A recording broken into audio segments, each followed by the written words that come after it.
Evo, došli smo do našeg druga Šadija. Kaže, ne radi mu klima. Sad ćemo da imamo šta se dešava. Ne hladi, ne radi. Ovdje na terasi. Neko je to stavio odavno. Sigurno, pa je dosta nepristupačno.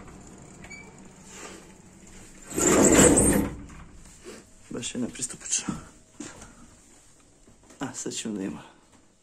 Šta dalje? A, prvo ćemo otvoriti ovaj ovdje deo, da dođemo do sača. Skinuli smo filtere, to smo oprali.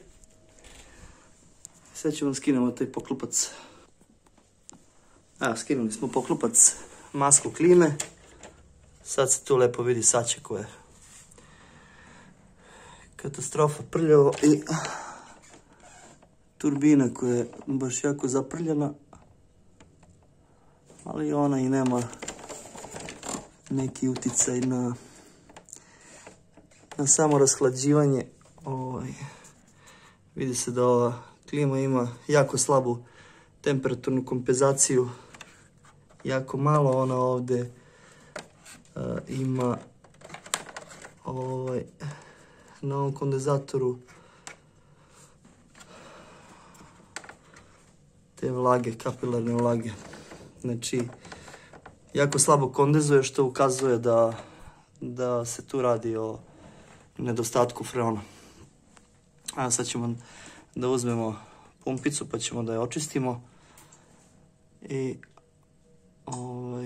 vidjet ćemo da li ćemo moći da je dopunimo, pošto je jako visoko i nepristupačno, pa da vidimo šta možemo da uradimo. Inače, komunikaciju vršimo Motorolama.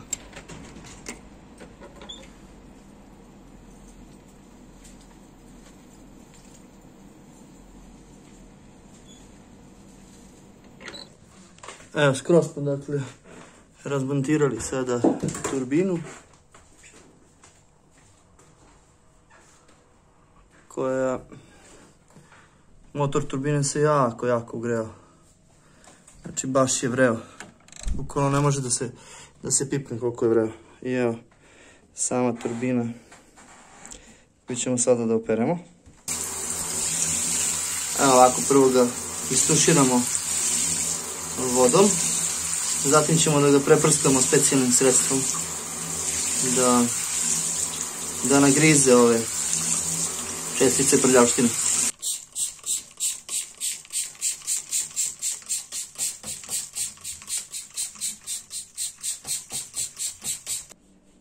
Također isto ćemo uraditi i sa kadicom kondenzata koja je jako zaprljana.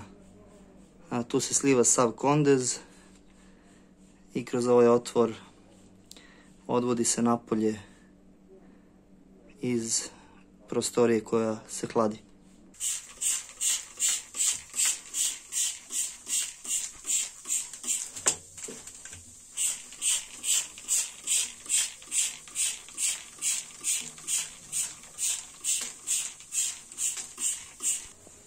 Za to vreme dok se bukvalno ovi delovi kisele u kadi, mi ćemo da usisamo preostali deo, a posle ćemo i samo saće ovog kondenzatora da pređemo sa specijalnim sredstvom.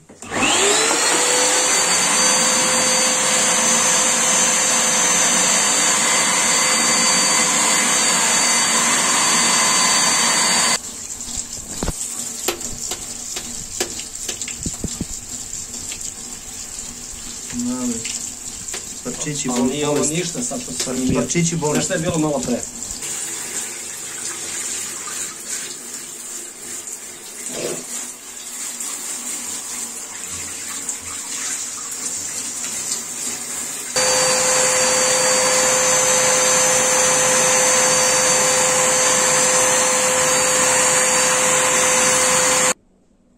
I evo kako to izgleda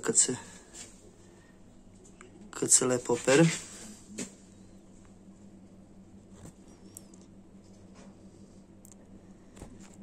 Tu su podaci o samom uređaju, vrsti freona I ovo je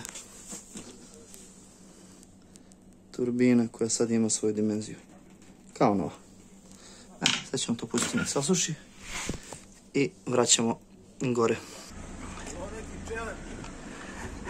Biće! Evo, stavili su merdvine da dođemo gore do klime. Pozdrav, brate!